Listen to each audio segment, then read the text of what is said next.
Kalau kita lihat tren sekarang, apapun itu pasti mulai bergeser ke tren lebih green, lebih sustainable, pokoknya semua harus serba green friendly gitu kan.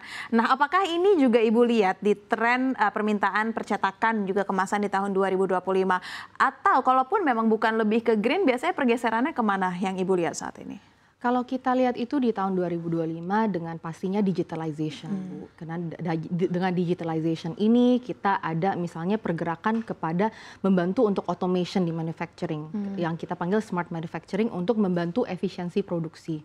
Tapi di luar tersebut kita lihat banyak trennya itu yang kenaikan di e-commerce. Dengan pastinya dengan volume yang naik di e-commerce itu berarti warehousing system dan infrastruktur yang untuk mensupport e-commerce system ini pasti akan naik.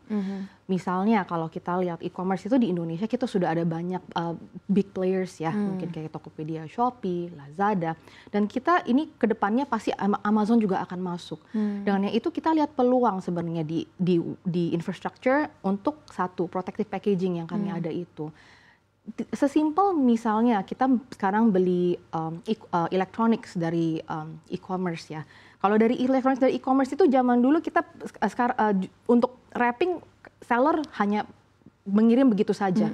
Tapi sekarang seller itu sendiri udah lebih aware. Mereka harus sampaikan produk ini kepada end consumer ini dengan aman. Di mana mereka sekarang udah mulai pakai protective packaging. Kalau mungkin Ibu pernah lihat ya kayak botol pun mereka pakai protective yang fill air yang panjang-panjang tersebut agar itu tuh lebih tahan banting, Bu.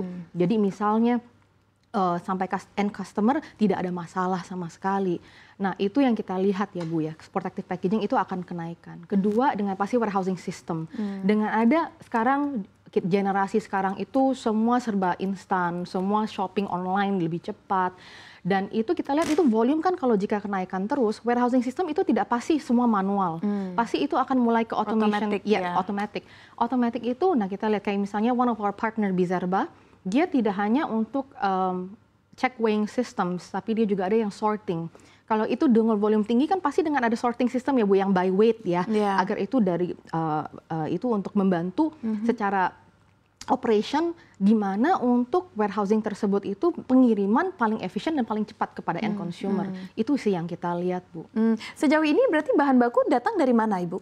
Kita bahan baku itu ada variety ya Bu, ada yang dari Vietnam, ada yang dari Taiwan, ada yang US, dan juga dari Germany, ada juga dari China. Oke. Gitu sih. Nah, dengan bahan baku yang bisa dikatakan mayoritas berarti dari luar, mayoritas dari luar, apakah tidak terpengaruh harga, terpengaruh kurs, terpengaruh pajak mungkin juga seperti apa? Kalau efek pasti ada Bu. Tapi yang itu keperluan customer ini kadang tidak bisa stop ya. Dimana misalnya kita sosis casing, itu kita masih import kebanyakan. Kenapa? Karena production lokal itu masih belum kuat untuk support misalnya spek yang sangat tinggi. Dimana mungkin kalau lagi pembuatan sosis casingnya itu bisa pecah dan lain-lain. Dimana yang dari luar kita kenapa import? Karena mereka belum bisa dapat solusi tersebut di lokal. Nah kalau misalnya kita dengan produksi casing tersebut, customer kan kalau udah produksi sosis nggak mungkin tidak ada casingnya toh Bu, di mana ya mereka tetap harus ada kelanjutannya ini gitu. Nah, dengan adanya kurs yang volatil gitu kan, apakah ini akan mempengaruhi harga per produknya juga, harga per inovasinya juga pasti kan akan berbeda setiap kurs ini berubah gitu. Benar. Nah, untuk kurs ini yang tadi yang kita sampaikan itu ada beberapa yang udah kami kontrak dengan customer in US dollars, itu kami juga sudah ada penyediaan stok dan barang Bu. Jadi sekitar misalnya 1 semester dan lain-lain. Jadi itu kita justru untuk tahun ini capex dengan pasti kita gudang warehouse itu pasti kita akan ada lagi karena kita dengan penambahan produk dan growth market ini sudah tidak menampung lagi nih untuk di warehousing kami. Nah, tapi dengan pastinya itu customer itu mereka juga mengikuti Bu dengan fluktuasi ini, maka di kontrak juga ditersebutkan gitu. Kalau misalnya ada fluktuasi berapa persen, nah ini loh sebenarnya apakah bisa kami adjust dan lain-lain. Jadi itu ada per customer sih. Berarti setiap customer akan diinfokan kalau memang pasti akan ada adjustment di pricing karena memang berpengaruh sama kurs juga. Gitu. Tapi sebisanya kami absorb sih kebanyakan dari situ karena kami mencari efisiensi di internal juga Bu. Gitu. Jadi untuk mempertahankan harga, efisiensi internal sehingga customer tidak terlalu terdampak.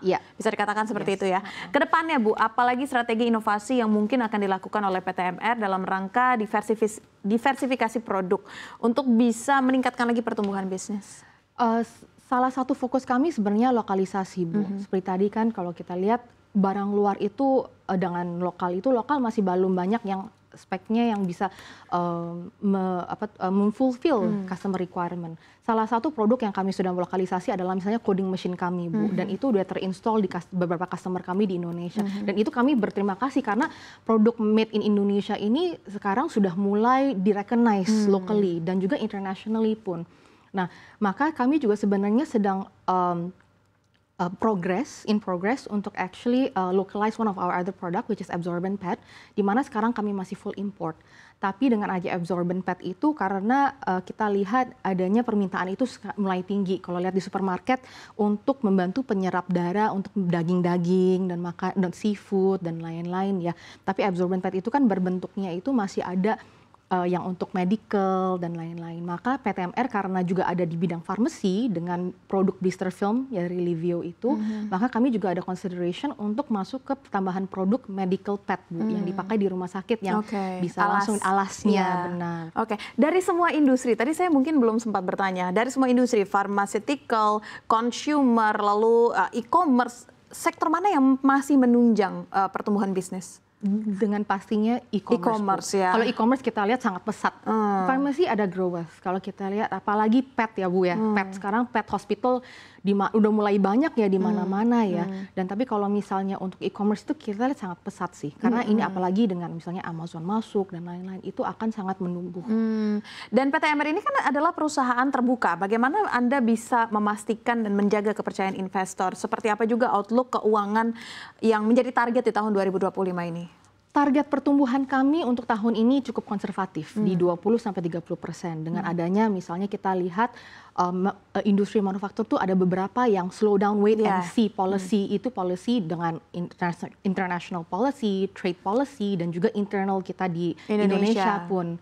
Nah, jadi kalau misalnya kita lihat historinya kami, sebenarnya growth kami itu sekitar 30-35%, Bu, year to year-nya. Tapi untuk kami yang paling penting adalah consolidation of internally di mana kami menjaga untuk setiap efficiency from misalnya dari shipment dari import dan shipment kepada customer, dan untuk maximization of our profit within this expansion dan juga investment itu.